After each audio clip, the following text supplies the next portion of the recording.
Hello, everyone, and welcome back to the podcast. I'm your host, Sage True Love, back again for this time for AEW Beach Break 2022, or January 26th, 2022. We're at the end of January. It's already been 1 month in 2022, and AEW has already done quite a bunch in 1 month. So far, tonight's Dynamite was very good. Very good. Beach Break. And it had a surprise.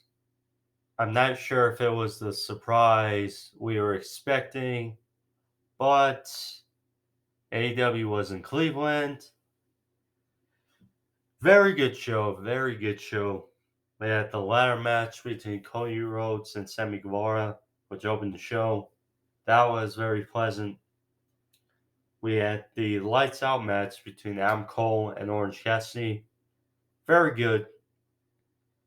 But might as well, actually, first, before I go into that, for my sports overview topics fans, or listeners, or viewers, rather,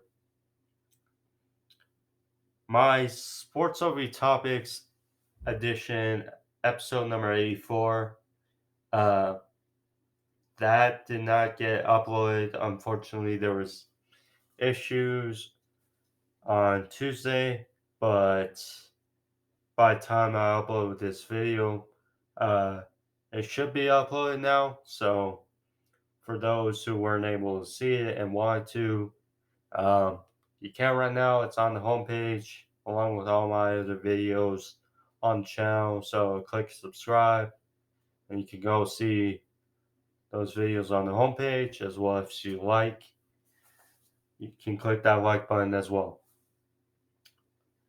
But before I get into the review, we got a debut tonight. He is all elite. The character, the driven, the evil Danhausen. Danhausen.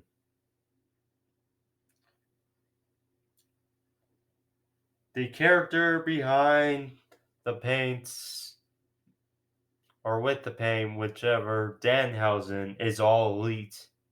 He showed up, made an appearance in the match, the lights out match between Adam Cole and Orange Cassidy, which technically means he didn't make an official appearance in AEW because it was a lights out match, but still, great. Formerly of Ring of Honor, Danhausen, man,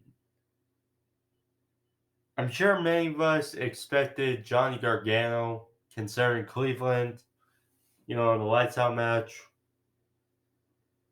Um, his familiarity with the best friends, that was probably on people's minds. So, Danhausen, a pleasant pickup for AEW. I have not seen any Danhausen matches, but I'm aware of the character. I'm sure after this episode, I'll look over some Danhausen in ring work. But as far as the character concerns, very charismatic, very eerie but silly character is Danhausen. I've seen his videos all over YouTube. He's definitely a enigma of sorts, and Danhausen. And for those who've seen his videos, you know that he is familiar with MJF. I'm sure if a feud is riding down the road, that will be much hilarious. Much hilarious. But good for Danhausen and a pleasant pickup for AEW. Now let's get into the review, shall we? So, show picked up right into the action. Beach Break. Cody Rhodes for Sammy Guevara. Ladder match for the undisputed TNT Championship. Of course, Cody Rhodes, the reigning TNT champion, when he had that COVID hiccup. Sammy Guevara beat Dustin Rhodes at Battle of the Belts to be the interim TNT champion. And this match did not disappoint. Now, AEW has done a bunch of ladder matches. I think we can agree. But it's been a little while since AEW has done a ladder match. Most recently, I believe it was the ladder match for the poker chip, which Hangman and Page returned to get a shot at Kenny Omega at Full Gear late last year. But yeah, AEW has had a few ladder matches, but when you see a lot of one particular match, you're hoping the next one provides something that's different or sets it apart. And this match really quite did have its unique moments, and a bit of surprising outcome. So, match started off as a stalemate. Both were in the ring, um, filling each other out, counting each other's moves, trying to get the upper hand. They fought to the outside, and Cody wedged a ladder from the ring post area or the barricade in between with the ring apron, which would come into play later in the match. But they fought to the outside. They brawled into the crowd area. And then a lariat by Cody sent Sammy over the barricade, but next Sammy would follow up with a cutter from the ringside area of the barricade to the crowd area of the barricade, onto Cody, onto the floor on the outside.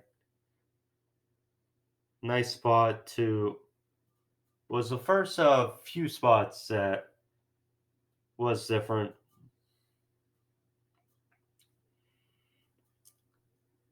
So then they were back. Well, Sammy went for one of the ladders because there were a bunch of ladders set up on the stage area. Sammy went to grab one of those, but Cody managed getting back in the ring. But Sammy sent Cody into the ladder, sent him outside the ring. Tried to go for the belts, but Cody fought back in. Eventually, their heads collided, which separated them both for a bit. And then they're fighting up on top. This was the first real big spot of the match. Cody and Sammy were fighting on top of the ladder. Cody landed a brutal superplex, which it looked like a stalling superplex from the top of the ladder to crashing down below. Good spot to match that sent the match into break. Good stuff there. So back from break, there was a ladder that was set up upside down, with the top of the ladder facing down and then kind of like a V shape, folded up. And then Sammy was suplexed by Cody, ribs first into the V shaped intersection of the upside down ladder.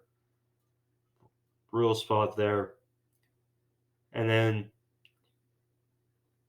Cody, who had been working on the knee of Sammy earlier, tried to halt Sammy's momentum or just try to ground the high flying Guevara using the ladder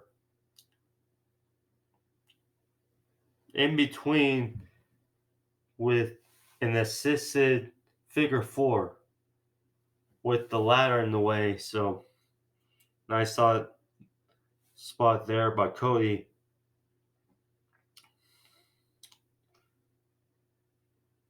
Cody then, excuse me, so then,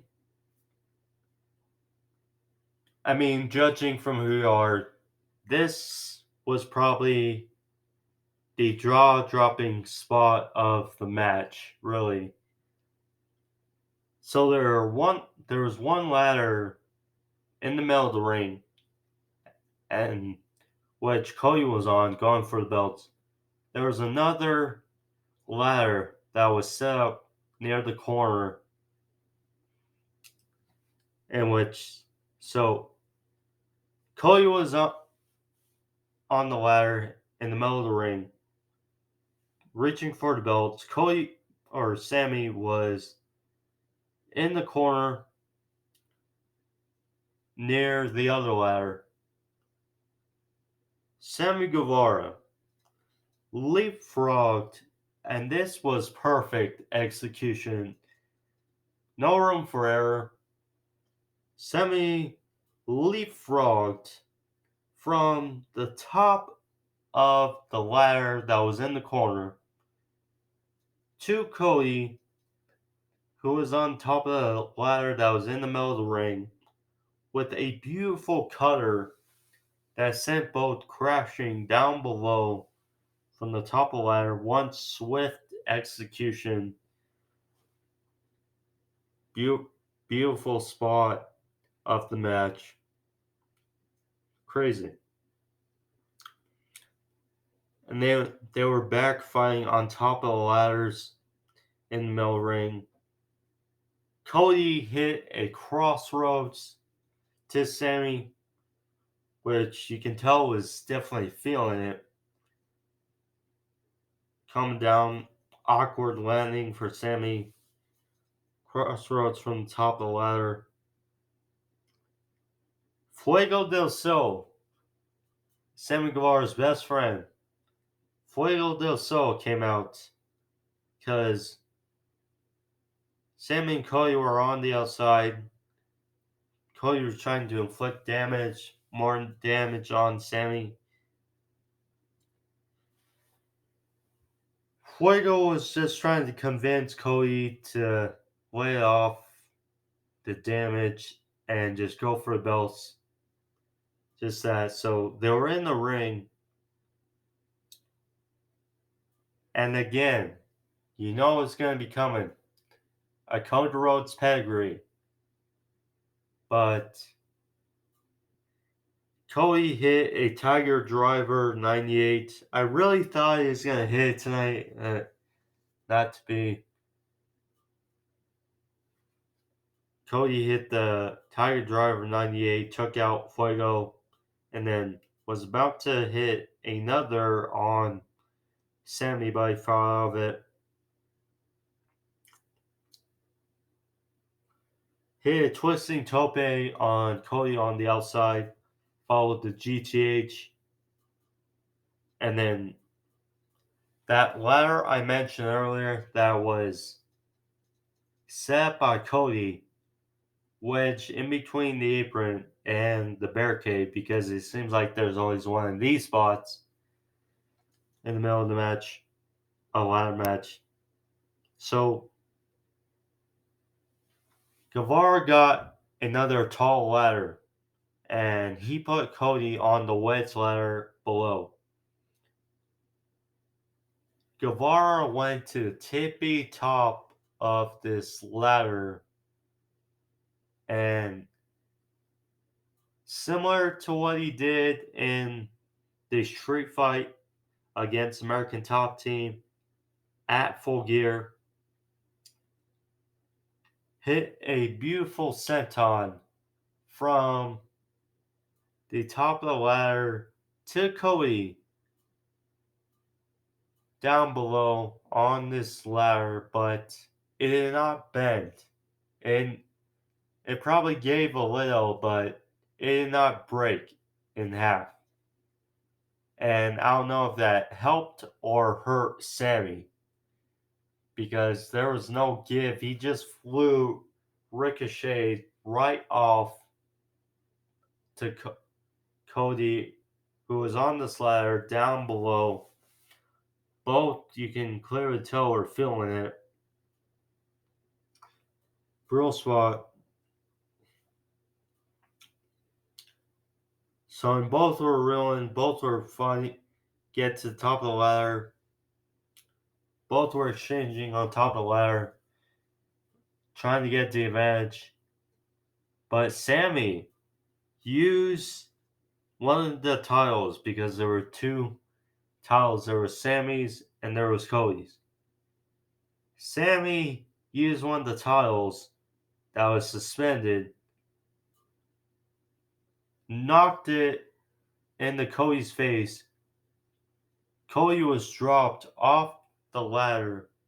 Sammy Guevara on hooks both titles, and he is crowned the new or the undisputed TNT champion. Great match, open show. Very solid ladder match. I'm sure many were disappointed with how good Cody's been taking this heelish manner, but Sammy Guevara needed a big win, I would say, since being Miro, he had the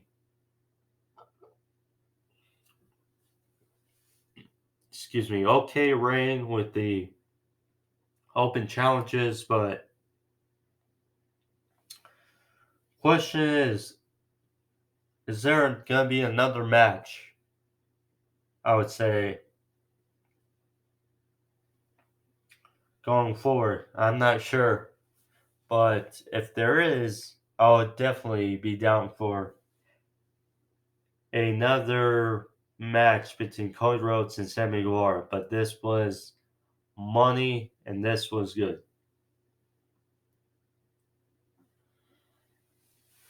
Ricky Starks and Powerhouse Hobbs, they were with Tony Schiavone in what seemed to be a cold, frigid Cleveland outside. You can tell Schiavone was freezing.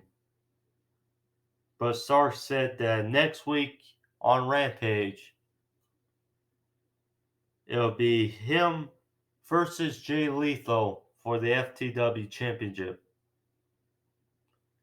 Good stuff. Both Jay Lethal and Ricky Starks can go at it. It should be a fun match. So then, Wardlow, the Cleveland native, Wardlow, he came out there, got a great, really good reception from the Cleveland crowd. good for Wardlow. He was out there against two jobbers. It's really just a showcase for Wardlow and Cleveland against two jobbers.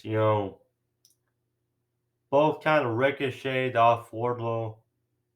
Powerbomb 70, both stacked both on each other. That was pretty much it. And Wardlow gets a victory in front of the Cleveland crowd. Good stuff, good crowd. Although this wasn't it for Wardlow or Shawn Spears, who was on the stage, so there's that.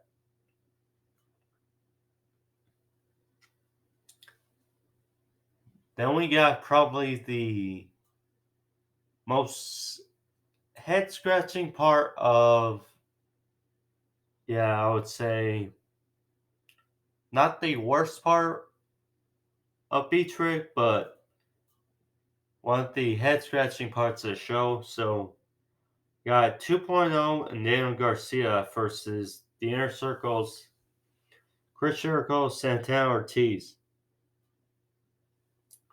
So, we kind of knew there was some dissension between Santana Ortiz and Chris Jericho.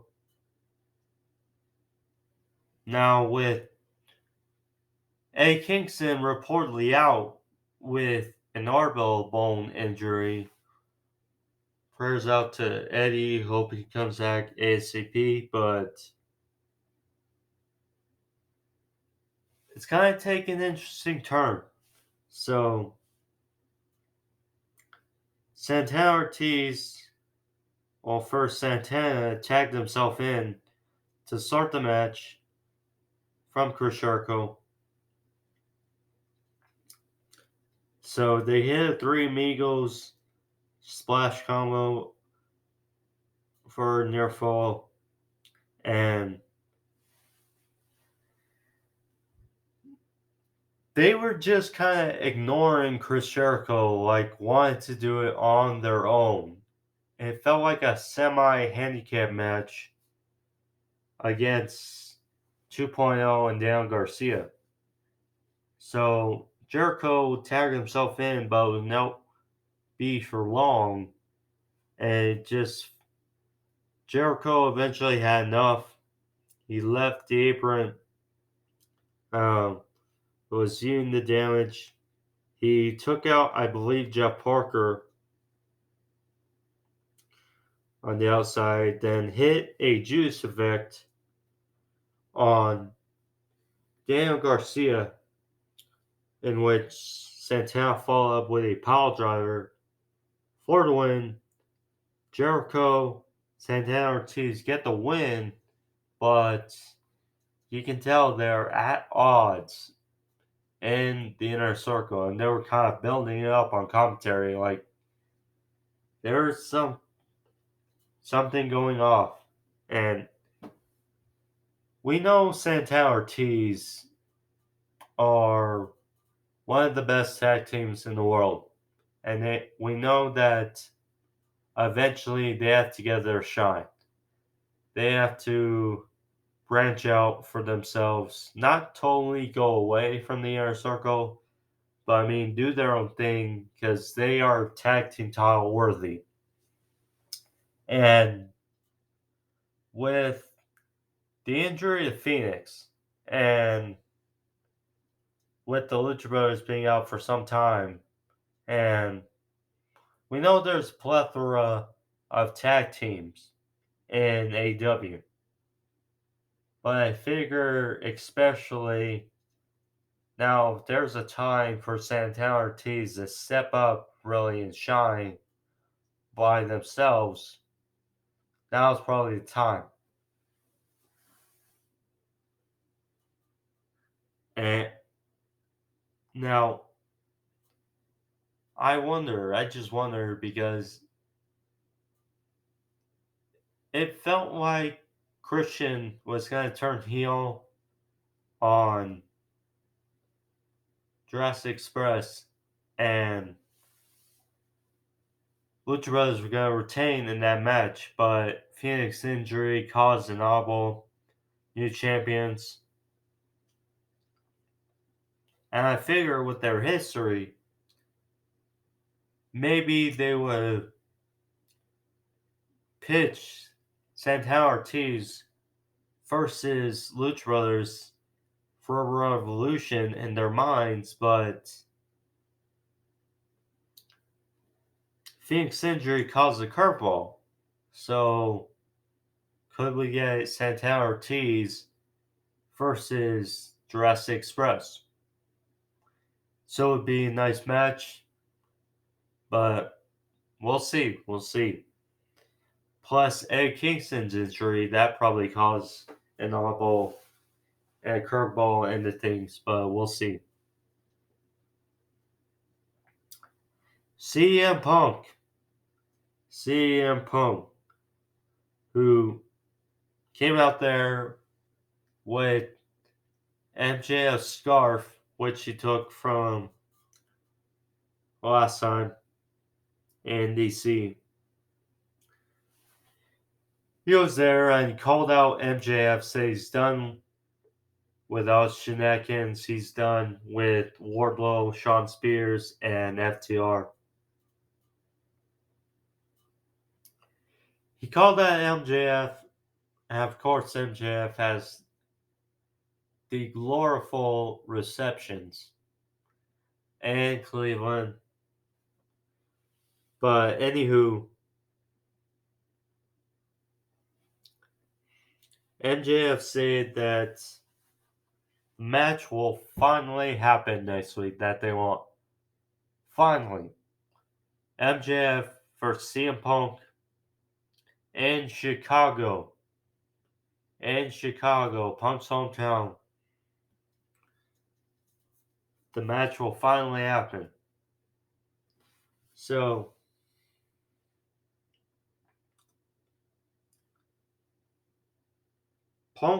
MJF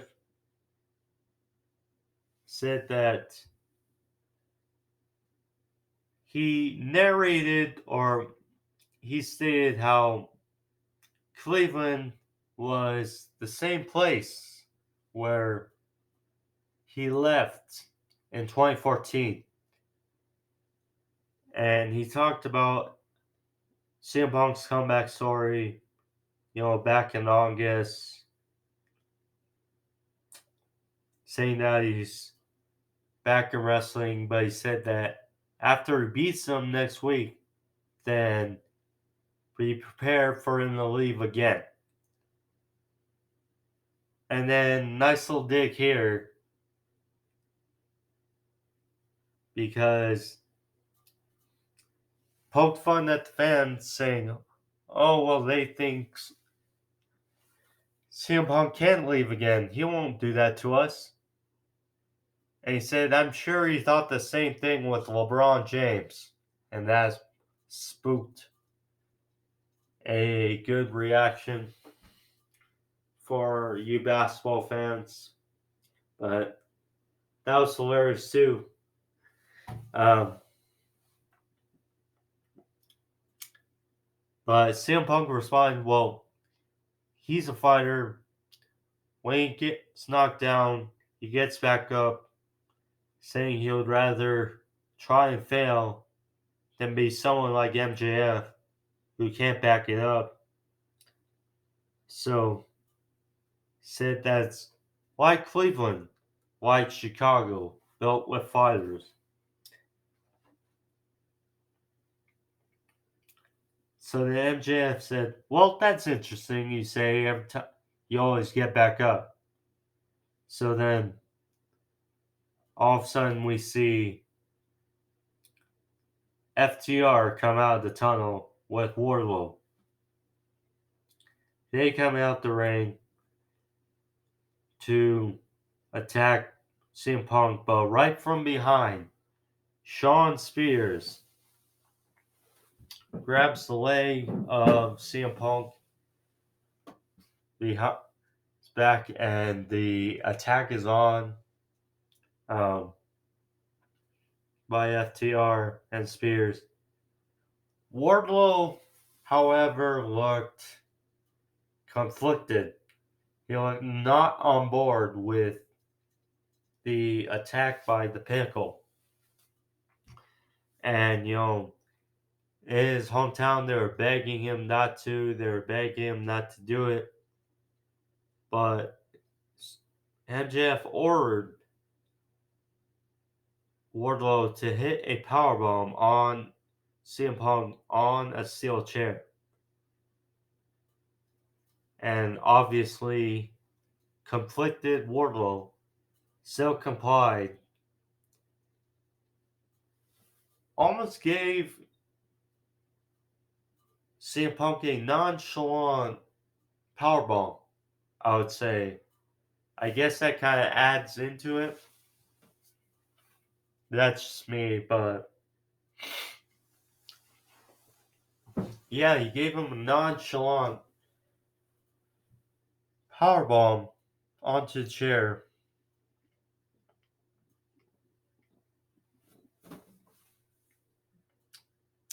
And MJF and CM Punk ways sat on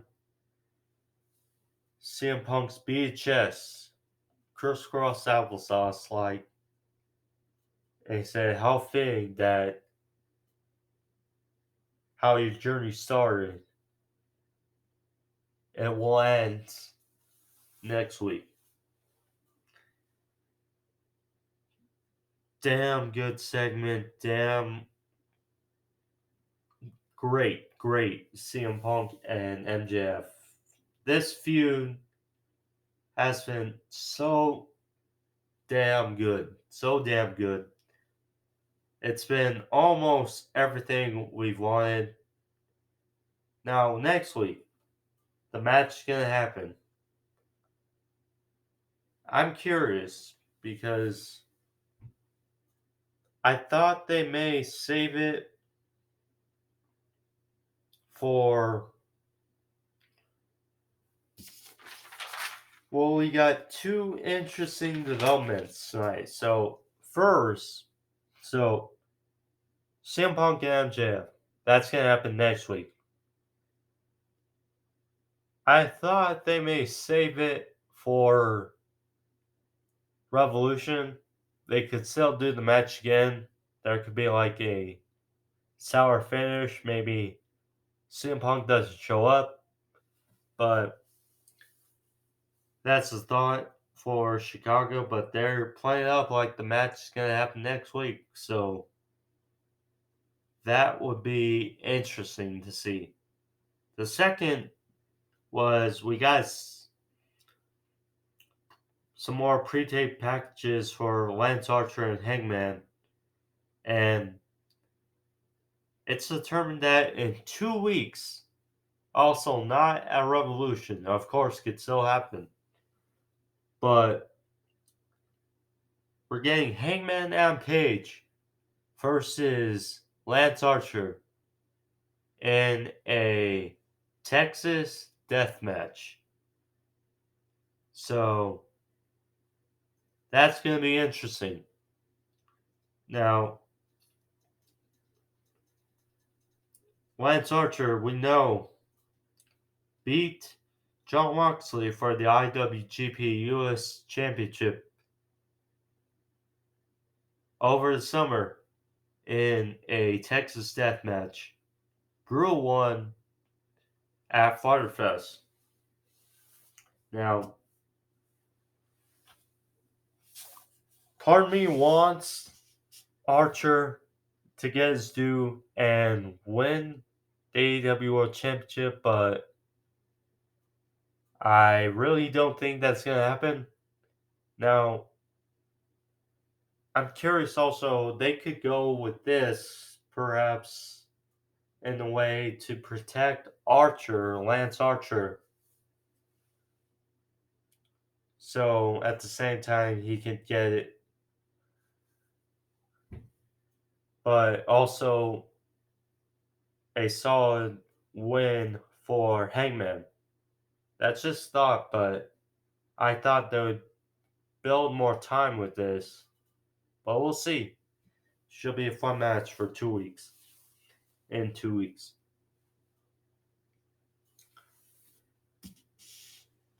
So, Friday's Rampage. So, we're getting Jon Moxley versus Anthony Bowens of the Acclaim, who have not forgotten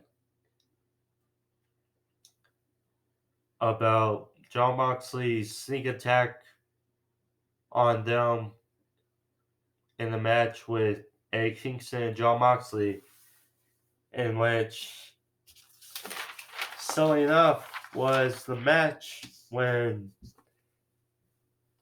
Anthony or Max Caster talked about Renee's podcast and the rap. So funny stuff there. But that should be a fun match for Rampage. Speaking of Rampage, I think this was a match that could have been on Rampage. Leyla Hirsch versus Red Velvet. This, I mean, Red Velvet is improving. Leyla Hirsch is decent. She's like that MMA, gritty, strong but petite female, I would say. But when it comes to this feud, it's just not picking up nicely. But Hirsch, she had a one-arm powerbomb and a running knee. Went for a 2 count, but then transitioned into an armbar.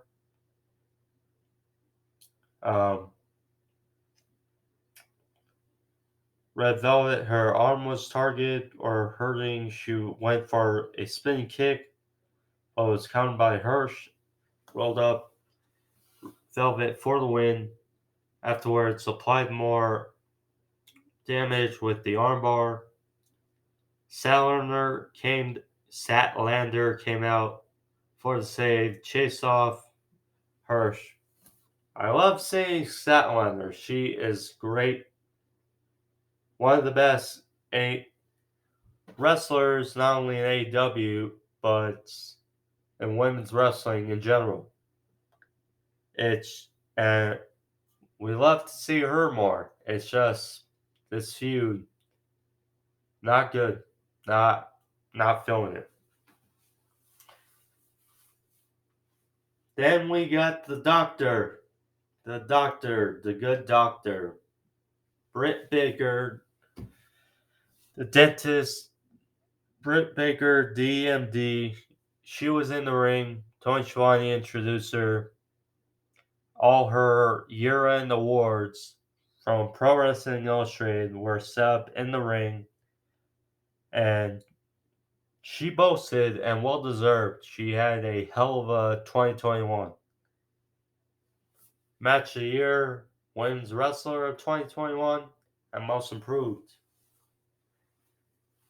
This was hilarious because if you're a football fan, you'll know, and the NFL fan, this was hilarious. So, she's a Steelers fan, and she talked smack about Baker Mayfield. She talked trash about the Cleveland Browns, and she boasts about being the Woman of the Year, and she wants to be the Woman of the Decade. So why not? She'll take him out, and there's that.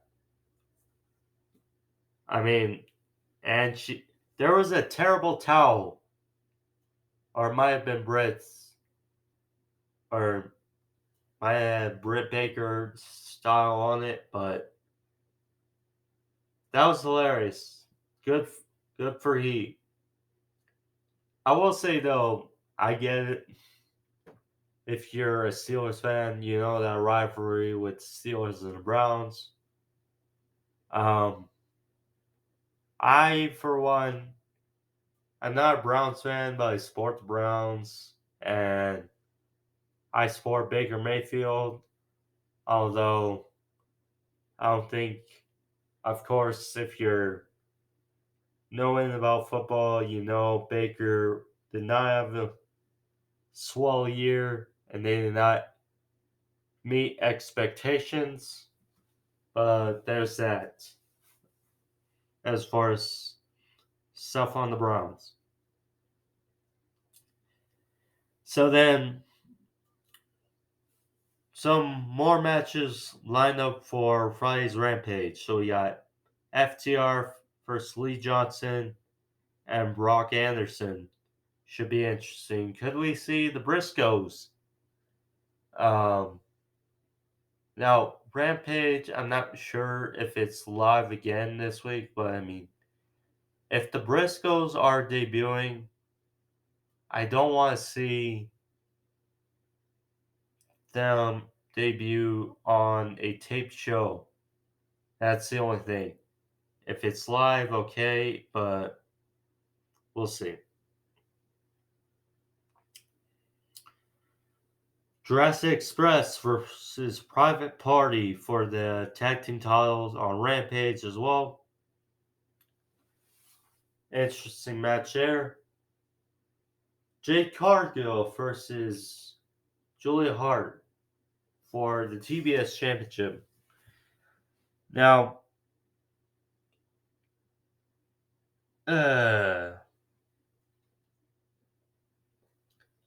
I get it. The TBS Championship sounds like a workhorse title for the women.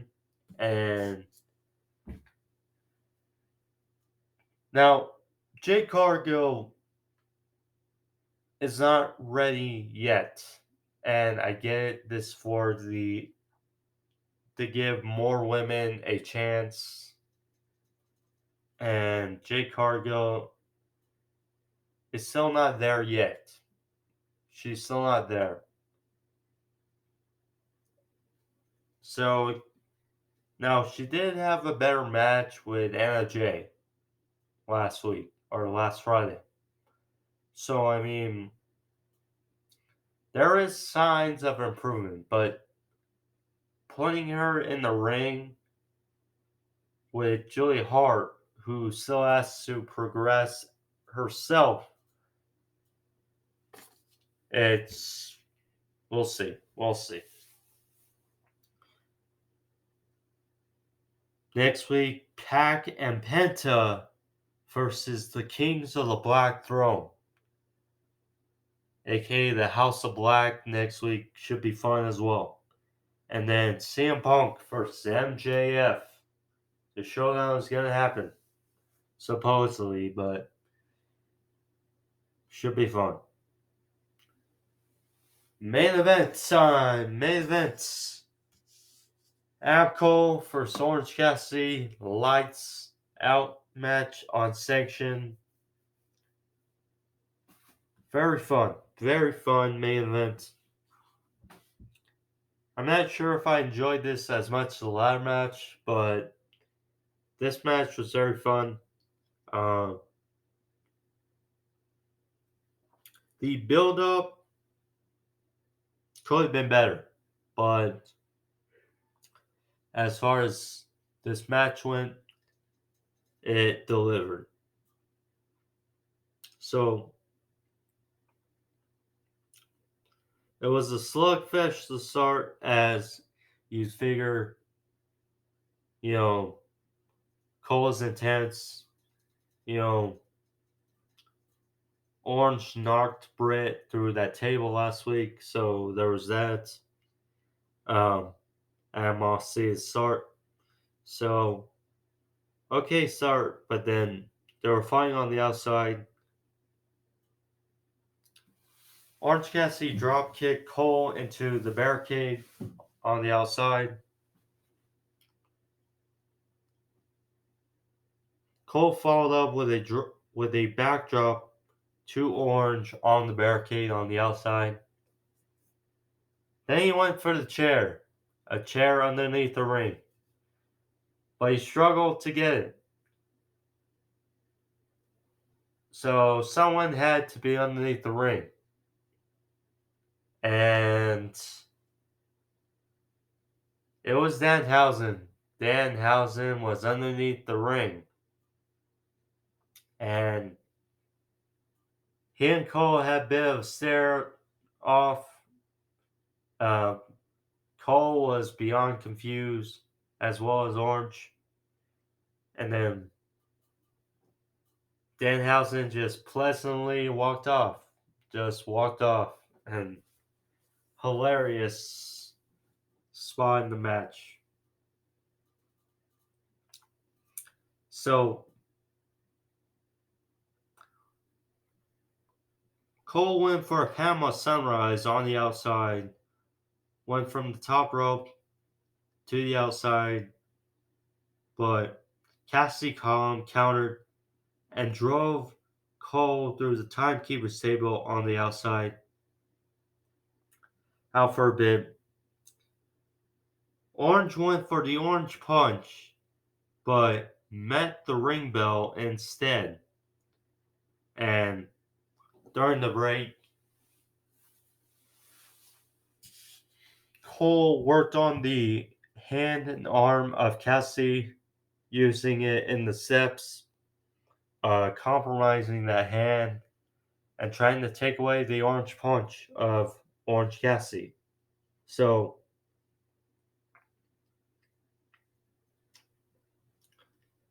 back in the ring, Cole hit after they were at a tug of war for a chain. Cole hit a brainbuster on his knee for a near fall. Cole set up two chairs, but Orange hit a Michinoku driver on Cole through the chairs for a 2 count.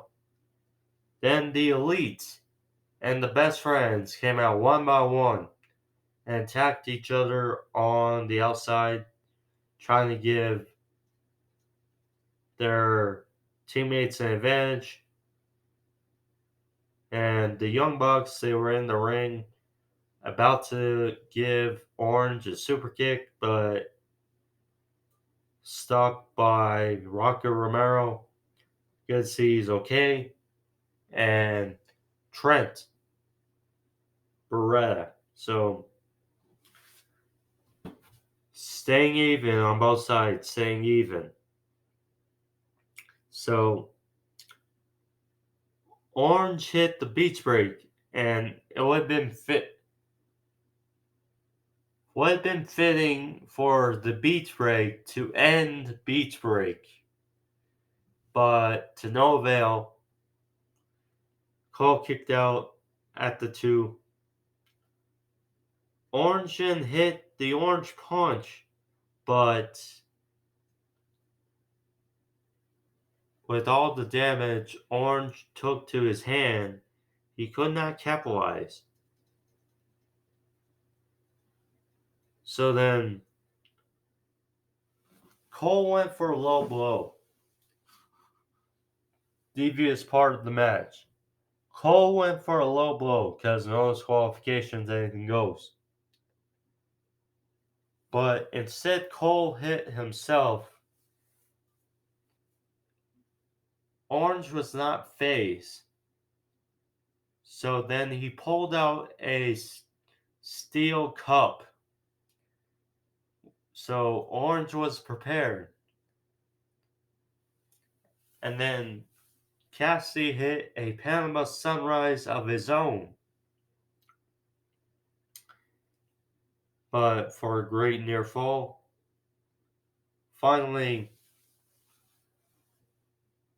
Cole was like, F it, just get out of here. So he left the stage, went through the tunnel, and tried to ambush Orange, but that was not to be. So then they were fighting in guerrilla. You could see Tony Khan and Jerry Lynn. They were out there. Cole used Jerry Lynn for a shield. and he dumped Orange Cassidy through a table in which they were working on for a near fall. Finally, they got back out to the stage area. Cole went for a big Panama Sunrise, or actually, he was met by Orange with a super kick, and then there was a part of the TV set, I'm not sure what it was, but one of the big objects, Cassidy went for the Orange Punch using a chain, but blocked and intercepted by one of these parts of the set. So then Cole went for a big Panama Sunrise off the set, off one of the tunnels to the stage area. But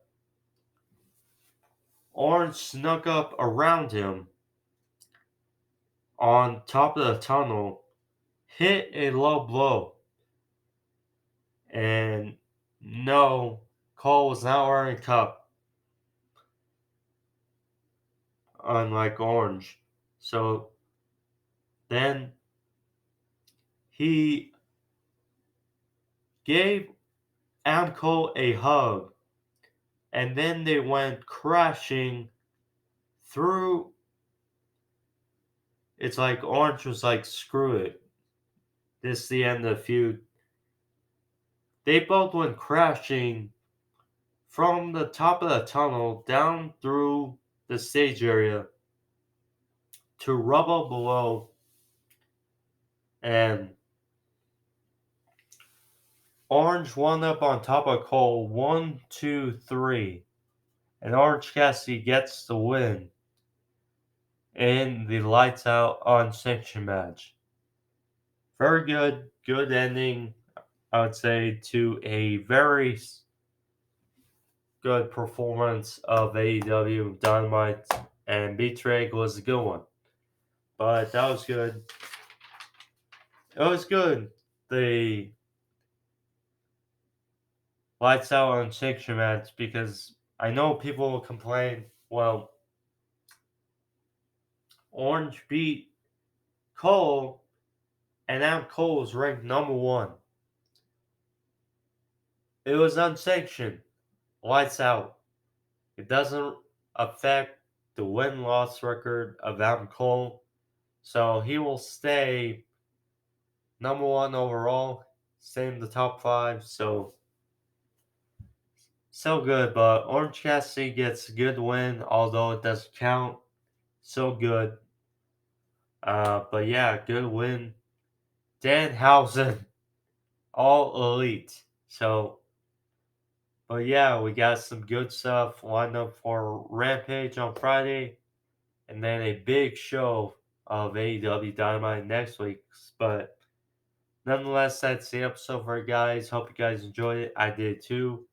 But if you did, click like this episode, click that like button as well as the subscribe. See more videos on the channel. Again, for my Sports Over Topics fans, the episode number 84 uploaded today after some issues yesterday, but nonetheless, thank you all. Be safe. See you on Saturday, but thank you all. Peace. I'm Angel to One Love.